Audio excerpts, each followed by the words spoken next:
இது இப்படிப்பட்ட ஒரு ஐக்கியத்தில் இருப்பது வந்து நான் ஒரு பெரிய ஸ்லாக்கியமாக நினைக்கிறேன். ஏன்னா முதலாவது தேவன், இரண்டாவது நம்மளுக்கு ஒரு நல்ல சகோதரன் தேவன் கொடுத்துருக்கிறார். நான் வந்து இண்டஸ்ட்ரியில் ரொம்ப வருஷமாக ஒர்க் பண்ணுவேன். அதுவும் நான் இருந்தது வந்து ஹையரிங் இண்டஸ்ட்ரியில் இருந்தேன். ஐடி இண்டஸ்ட்ரியில் 18 வருடங்களுக்கு மேல் நான் வேலை செய்திருக்கிறேன். தேவன் என்னை பலருக்கும் வாய்ப்புகளை கொடுப்பவனாக வைத்திருந்தார். இந்த நாட்களில் அந்த இண்டஸ்ட்ரியினுடைய சேலஞ்சினால் பயங்கரமான ஒரு ஸ்லோ டவுன் ஆகிடுச்சு. முன்னாடி சொன்ன தம்பி மாதிரி எக்ஸ்பீரியன்ஸ் ரெஸ்பெக்ட் ஆஃப் இட் நிறைய கம்பெனிஸ் வந்து டவுன் சைஸ் பண்ணாங்க. சிலருக்கு வந்து நோட்டீஸ் கொடுத்தாங்க. அப்படிப்பட்ட சூழ்நிலையை கடந்து வந்தவனாக தான் நான் இருந்தேன். ஆண்டவரே வை மீ, இந்த கேள்வி எனக்கு ரொம்ப இருந்தது. கடந்த 3-4 மாதமாக மிகவும் போராட்டம் மனசில். ஆண்டவரே நான் என்ன தவறு செய்தேன், நான் என்ன பண்ண முடியும் அப்படின்னு சொல்லி யோசிச்சுட்டே இருக்கும்போது, முதல் நாள் வந்து அப்படிப்பட்ட சூழ்நிலை வரும்போது ஃபஸ்ட்டு வந்து பிரதரை தான் மீட் பண்ணேன். அவர் அப்பாயின்மெண்ட் கொடுத்து ப்ரீட் பண்ணும்போது அவர் சொன்ன ஃபஸ்ட்டு வார்த்தை, அண்ணா நீங்கள் எதுக்கும் கவலைப்படாதீங்க, கர்த்தர் உங்கள் கூட இருக்க, நாங்கள் ஜெபிக்கிறோம். அந்த மீட்டிங் நான் வரும்போது ஒரு வார்த்தை கொடுக்கப்பட்டது. அது என்னென்னா, அந்த ஆக்ஸ், அந்த கோடாலியானது வந்து தண்ணியில் விழும்போது அந்த பதறி போயிடுவார், என்ன பண்ணுறதுன்னு தெரியாது. அப்பொழுது அந்த கோடாரி வந்து ஒரு குச்சி எடுத்து போடும்போது அது தேடி வரும்னு சொன்னார். ஸோ உனக்கானது உன்னை தேடி வரும்னு சொல்லி பிரதர் எனக்கு ஜோம் பண்ணி என்னை அனுப்பிச்சாரு. அப்பப்போ வாய்ஸ் மெசேஜ் போட்டுருவேன், பிரதர் டைம் ஆகுது, எனக்கு தேவைகள் இருக்குது, நான் என்ன பண்ணுவேன் அப்படின்னு சொல்லி யோசிச்சுட்டே இருப்பேன். வனாந்திரம், வைல்டர்னஸ், ஒரு இடத்துலையும் ஒரு ஓப்பனிங்கும் இல்லை. நண்பர்கள்கிட்ட பேசியாச்சு, ஃப்ரெண்ட்ஸ் கிட்ட பேசியாச்சு, ஏஜென்சிஸ் கிட்ட பேசியாச்சு, எல்லா இடத்துலையும் வனாந்திரம்.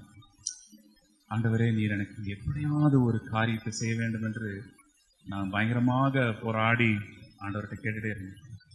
திடீரென்று ஒரு நாள் வந்து ஒரு ஆப்பர்ச்சுனிட்டிக்கான கால் வந்தது. ஆக்சுவலாக தம்பி பாதி, நான் முன்னாடி சொல்ல வேண்டியதெல்லாம் தம்பி பாதி சொல்லிட்டாரு. திடீர்னு ஒரு கால் வருது.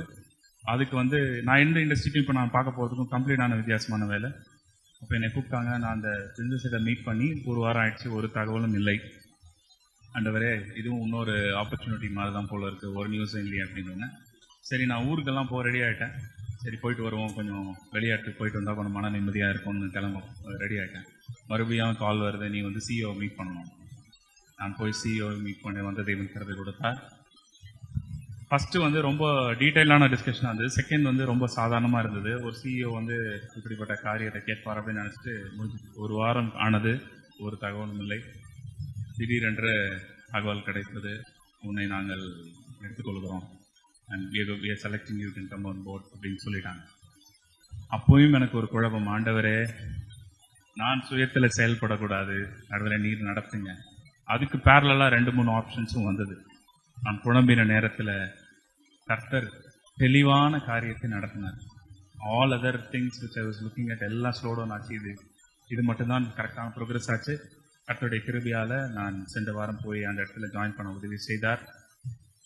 இந்த சாட்சியை நான் எதுக்கு சொல்லணும்னு ரொம்ப விருப்பப்பட்டேன்னா, சாட்சிகள் பகரும்போது அது விசுவாசத்தை ஊக்குவிக்கும். நிறைய பேர் இந்த மாதிரி சூழ்நிலை கடந்து போயிருக்கோம். இன்னொன்று வந்து நம்மளுக்கு இப்படிப்பட்ட ஒரு ஐக்கியமும் இப்படிப்பட்ட ஒரு சகோதரனும் கிடைத்தது ஒரு பெரிய ஸ்லாக்கியம். அவருக்காக ஜெபிப்பது நம் கடமையாக இருக்கிறது. இந்த ஊழியத்துக்காகவும் அதற்காக கண்டிப்பாக ஜெபிக்கணும். இன்னும் தேவன் நிறைய பேருக்கு ஆசீர்வாதத்தை கொடுக்க, நிறைய இந்த மாதிரி அற்புதங்களின் சாட்சிகளாக இருக்க தேவன் நம்மளை ஆசீர்வதிப்பார் என்று இந்த சாட்சி.